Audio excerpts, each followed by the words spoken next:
Professeur Hamidou Talibi, bonsoir. Oui, bonsoir. Pour commencer, parlez-nous de ces missions d'investigation que vous avez menées dans les régions d'Agadez, Maradi et Tillabéri.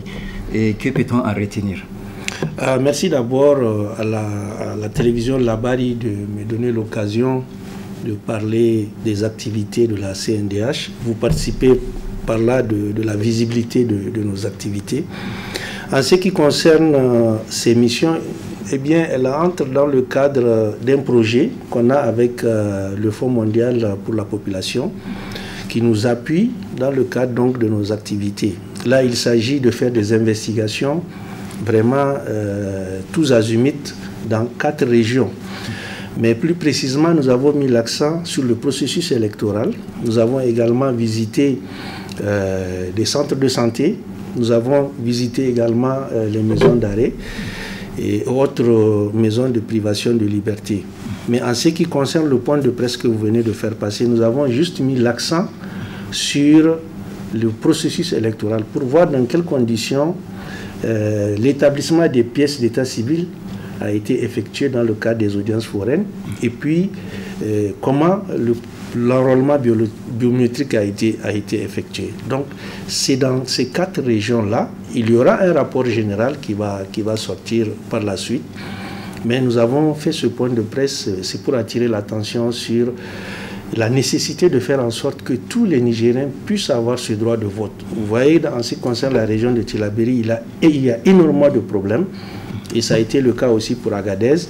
Les autres régions aussi, vous aurez par rapport à ces régions-là également, je dirais, des rapports qui vont faire la situation, des manquements, des insuffisances constatées.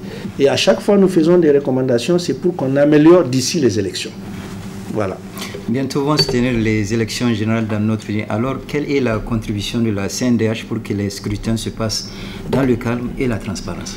Déjà, nous sommes dans le processus, en essayant d'investiguer sur le processus préélectoral pour voir la problématique de l'établissement des audiences foraines et puis de l'enrôlement biométrique. Je peux vous dire que notre but est qu'il y ait des transparents et des élections transparentes, participatives, inclusives, que chaque Nigérien, en tout cas qui a le droit de voter, puisse aussi exercer ce droit-là. Donc notre rôle vient de commencer, mais je peux vous dire que par le passé, nous avons également mis en place ce qu'on appelle un comité chargé des élections que nous avons réitéré aussi pour ces élections à venir. Donc ce comité est à pied d'œuvre. En 2016, nous avons pu mobiliser 250 personnes pour observer ces élections. On espère aller cette année au-delà de ce chiffre-là et couvrir l'ensemble du territoire pour suivre le processus avant, pendant et après. En tout cas, dans l'objectif de parvenir à des élections apaisées, à des élections participatives. Alors récemment, votre commission a rendu public un rapport sur la disparition de 102 personnes à Inates qui a été décrié par le ministère de la Défense. Alors quelle est votre analyse concernant la réaction du gouvernement? En fait, je n'ai pas d'analyse particulière à faire par rapport à la réaction du gouvernement. Nous sommes en démocratie. Nous sommes une commission. Nous essayons de faire notre travail conformément donc, à notre mandat. Et dans le cadre de ce mandat, nous avons effectué des investigations. Nous avons été saisis par des familles. Ça, il faut que l'opinion le sache. C'est des familles qui nous ont saisis pour nous parler de disparition forcée. Et nous avons mené des enquêtes. Je ne suis pas sûr que ceux qui s'expriment sur ce dossier-là connaissent le contenu du dossier. Je peux rapidement vous donner, comment dirais-je, le contenu de la conclusion de la synthèse que nous avons présentée. Donc, on peut dire, à la lumière des témoignages et des éléments de preuve matériels découverts sur le terrain, des rapports d'expertise médico-légale et des rapports dressés par les officiers de police judiciaire, les gens pensaient que c'était seulement la CNDH, mais il y avait des experts avec nous, il y avait des acteurs de la société civile avec nous. Et donc, nous avons pu parvenir à des conclusions. Un, qu'il y a bel et bien eu exécution sommaire d'au moins 71 personnes. C'est ce que la découverte des fosses communes, de 6 fosses communes ont permis d'établir.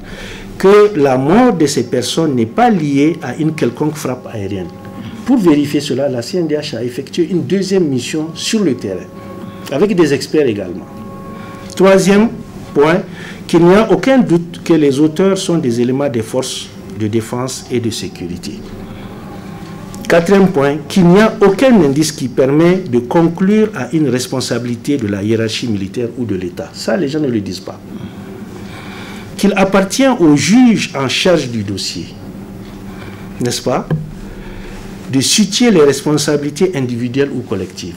Lorsque nous avons fait ce rapport, c'est en un seul exemplaire que nous avons remis au président de la République, chef suprême des armées. Il nous a félicité pour ce travail et a promis de faire suite à cela en instruisant le Premier ministre. Le Premier ministre, à son tour, a dû instruire le ministre de la Défense, qui nous a envoyé une correspondance pour nous dire qu'il prend acte du rapport de la CNDH et que ça aura une suite judiciaire. Donc, à ce niveau, nous estimons avoir fini notre travail. C'est de faire des investigations, de dresser rapport. Maintenant, c'est à la justice de faire son travail. Voilà le commentaire que je peux faire. Et je pense que les Nigériens doivent se féliciter d'avoir une commission qui joue son indépendance, sa crédibilité sur ce genre de dossier. Et nous avons comme principe de ne rien affirmer qui ne soit démontré sur le terrain.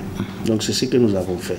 Et cette mission a été conduite par le président de la CNDH en personne. Donc vous voyez, ce n'est pas de la légèreté.